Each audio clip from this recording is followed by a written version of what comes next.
Hi, this is Sheila Stromberg, Notorious SHE. This is the third video for my Banshee Greaves.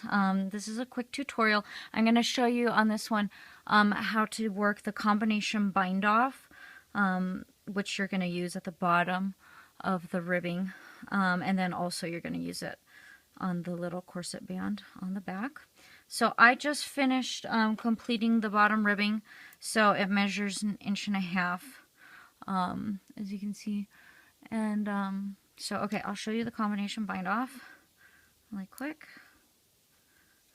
Okay, and you can see all these held stitches that we have now on this spare needle. Okay, so what we're gonna do is we're gonna knit one, yarn over, purl one. Then we're going to take the yarn over, pass it over, the purl, and the knit, pass it over. And you can do those both together when you get a little faster at this. Okay, so the next one we're just knit, bind off like usual. The following purl, we yarn over, purl, and then so you can just take both of them together and slip it over when you get a little faster at it. And this is kind of a bind off that I use. It's kind of used as part of Jenny's Surprisingly Stretchy bind off. But sometimes I find that if I do the full like stretchy bind off where you yarn over before both knit and purl, it gets a little bit bulky sometimes. And this way our yarn over is kind of hidden in the ribbing on the purl stitches only. So I like that you still get, I mean, we'll still have plenty of stretchiness to get it over your foot, but we'll also have it looking, you know, more like a classic bind off. So we're going to work this all the way to the end. And if you have a different stretchy bind off method that you prefer, that's totally fine. You can use whatever you like. This is just what I thought looked best on this pattern. Okay, almost to the end.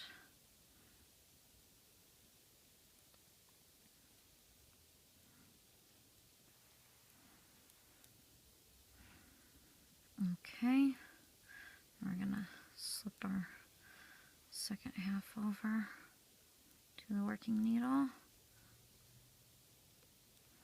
and you just continue right to the end of the work.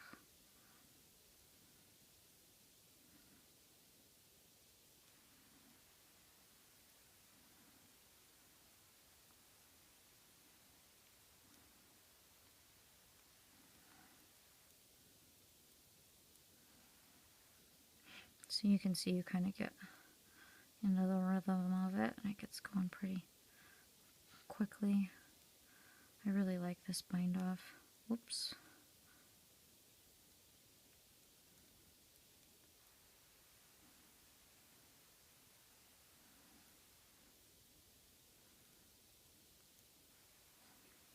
Okay.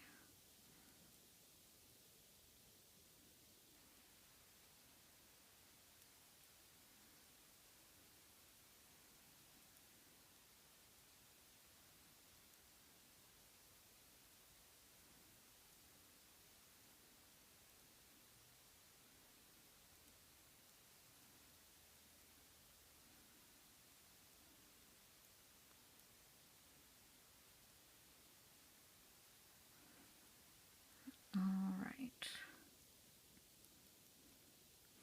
All the way to the end. Okay, so now you're going to cut your yarn tail and then fasten it off like that, so you can see like it's nice and stretchy, but it doesn't like, you know, look like how sometimes Jenny's Surprisingly Stretchy bind off can look a little leggy on it, especially when you're doing ribbing, because you're really only seeing like half of the stitches. Okay, so now we're going to get ready to work this little side band that we have held on these stitches. Okay, so let's see. So what we want to do, so the first thing we're going to do, it doesn't really matter which side of these stitches you go to, but we're just going to slip these onto the working needle. And I work this on a cable needle as well, but you could easily work this part on a straight needle if you prefer. I just, you know, have the straight needle or circular needle out already, so I'm going to use that. And we need to make sure that we are going to start both sides of this corset band on the top of the work. And so the top is where we cast on, you know, the cuff up at the top. That way they both have the eyelet holes in the same place.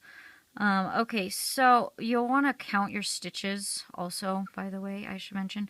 And in theory, you should have the same number, but I found on the first one I did, I had a different number of stitches on both sides, so I guess I missed one. So if you do have a different number of stitches, you need to make sure that you write down how many you have so you know how many you're off, so that you can essentially compensate for that in the second band, so that they both have eyelets in the same place. So to do that, you would just essentially work the eyelets the same until you get all the way back to the bottom. And then you might have to have one more or one less stitches at the end left over instead of them both being the same. So, okay, so we're getting ready to pick up the work at the top up here. So, oops. So we're going to just get ready to work a row from the top. Okay. Okay, so now we are going to our second chart, the moss stitch chart. And if you know moss stitch, it's pretty easy. Basically, it's just knit one, purl one, alternated through the end of the row. Or the, yeah, I guess it's the row. So now you can see we're kind of working vertically on here. And I love this, that you don't have to pick up your stitches, that they're just held there for you. Ready to go. I hate seaming stuff, and I hate like picking stuff up later, and I like about this is you just, pick up however many stitches that you have. You don't have to count them. You don't have to worry about how many rows you worked. Row count gauge is not super important in this pattern because it's worked to lengths usually. Well, actually in everything. So everybody might, have a different stitch count. So yeah, like I said, I already counted my stitches, and they are the same on this one, luckily. The other side was not, or the other greaves were not the same. Okay. Alright, so we are going to work on this 2 rows of the moss stitch. So essentially moss stitch, you just have knit 1, purl 1, repeated to the end. But then instead of having the pattern be like in a ribbing, where all the knits are knits, all the purls are purls, you would alternate them row by row. So let's see, so we get to the end. So the last one I worked is a purl. So when I flip it, the first stitch I'm going to work is going to be a purl. So you might have an odd or an even number. Just make sure that if you turn it over and you can see that that's a knit stitch, then on this side you're going to make it a purl stitch. So then you just purl, knit, purl, knit. And we're going to do just 2 rows like this. So the chart, you just repeat it to the end until you have used all your stitches up. And this moss stitch is going to keep our little flap here from getting curved over, so it doesn't roll up. So we want it nice and flat. Let's see.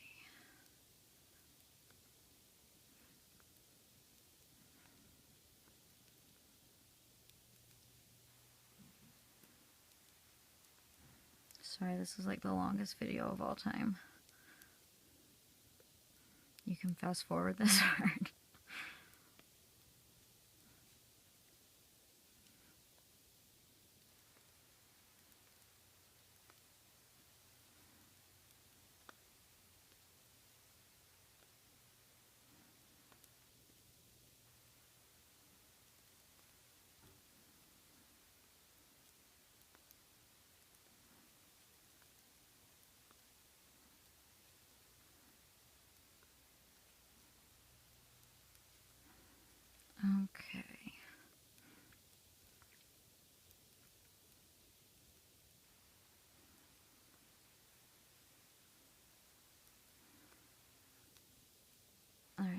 back to the beginning. Okay, so we just worked 2 rows. So now we're gonna get ready to work the 3rd row.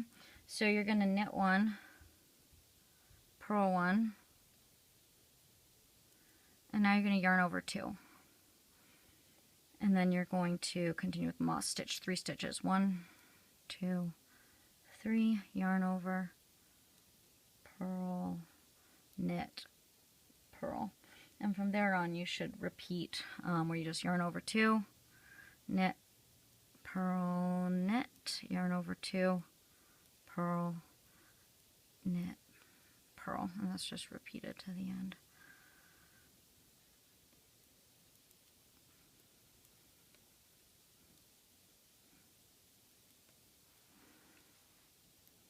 Those yarn over 2s, that's going to be what our little eyelet hole is going to be. I experimented around with a few different kind of eyelet holes, and this is the one I like the best. But if you would rather have like bigger holes, if you're using like a bigger thread, or I mean lacing for the back, you're welcome to do like a bind off buttonhole or whatever really buttonhole you prefer.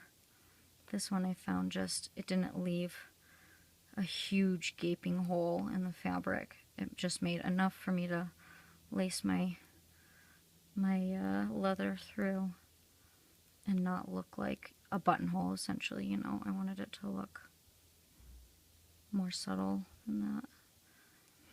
But if you like it wholly, you are welcome to work it however you want.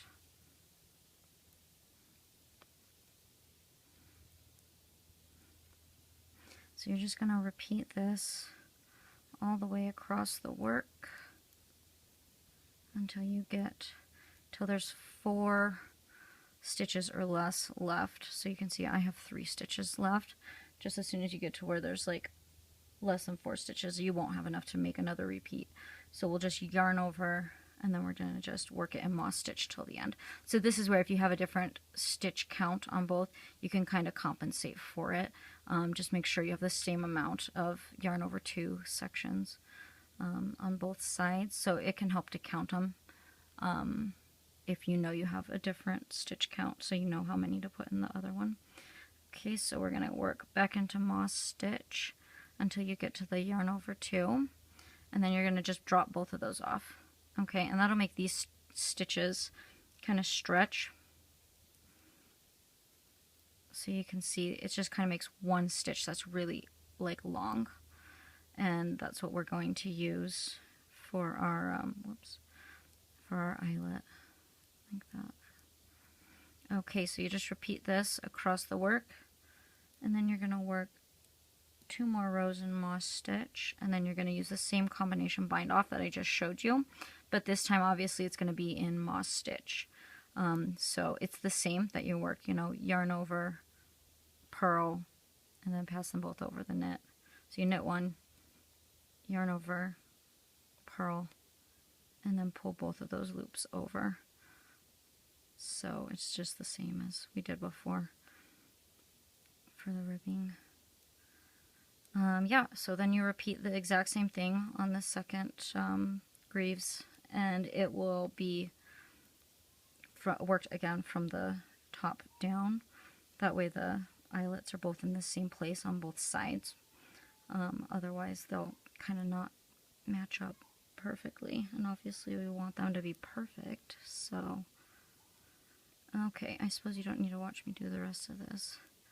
But yeah, okay, so that's pretty much the end of this little project. I hope you guys enjoy it. I think that they're so fantastic, and today's Halloween when I'm recording this, and I'm hoping to finish them in time for my costume, so we'll see if I can get them done in time. Okay, thanks for watching. Bye.